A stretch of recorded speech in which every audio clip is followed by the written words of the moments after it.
market complex inauguration खालामगोन आरो बेजों लोगोसे गसाइगाव ओनसोलाव गोबां माखासे जोंहा टाउननि जौगानायनि खामानि मावनो आखायाव लादों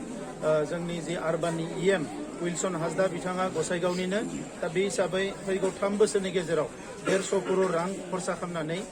गसाइगाव टाउनखौ मोनसे मडेल टाउन हिसाबै डेभेलप खालामनायनि थाखाय आखायाव लादों आरो बिनिनो गिबि खामानि हिसाबै दिनै बेवहाय टाउन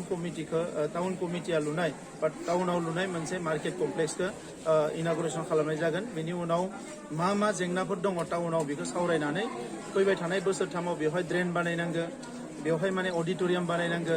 बेवहाय ओपन जिम बानायनांगो लाइब्रेरि बानायनांगो जा बानायनांगो बानायजोबनो थाखाय मोनसे मास्टार प्लेन खालामनाय जादों बिजेपिआव जोगदान जाहैबाय दा बिथाङा बिजेपिआव थांनायावहाय इउपिपिएल दोलो जानानै माबा मोनसे खहा जागोन नामा आं बे बाथ्राखौ मिथिया बिथाङा बिजेपिआव थांदों ना बहा दङ आं बेखौ मिथिया दा बेखौ बुंनाया आंनि थाखाय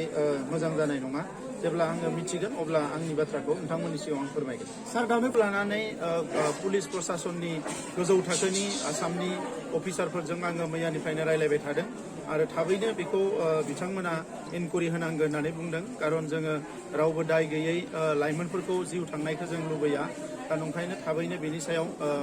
इनकुवारि जानांगो आरो जाय गोरोन्थि बेखौ एक्सन लानांगो बेखौ जों बुंनाय जादों नाथाय बेजों लोगोसे आं मोनसे खोथाखौबो बुंनो सानो दिनै नंबाबो नङाबाबो सानै साथामसो सेंग्राफ्रा ओंखारनानै सिलाय लानायनि खोथा बुंबाय थानाया मोजां जायाखै मानोना हारियाव दायो गोजोन नांगो जौगानाय नांगो जोंहा एनडिएफबिनि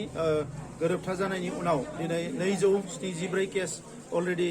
उइथड्र जाबाय माखासेनि केसआबो उइथड्र जानायनि लामायाव बिथांमोनखौ जोङो जायफ्रा दिनै एनआइए सिबिआइनि केसआव गोग्लैना दङ बिथांमोनखौ बर'नो थाखाय नाजाबाय थानाय जादों आरो खोब खम समनि गेजेरावनो बिथांमोनाबो ओंखारबोगोन जों फोथायो आरो बेजों लोगोसे 4000 एनडिएफबिनि केडारफोरखौ लिडारफोरनो रिहेबिलिटेसन होनायनि थाखाय इतिमध्ये आसाम गभर्नमेन्टआ थांखि लादों दा बेफोरबायदि थासारियाव जोङो जि समाव माखासे जेलाव थानायखौनो बर'नो नागिरदों बेवहाय गोदानै आरो सोरबाया सिलाय लानानै ओंखारबावोबा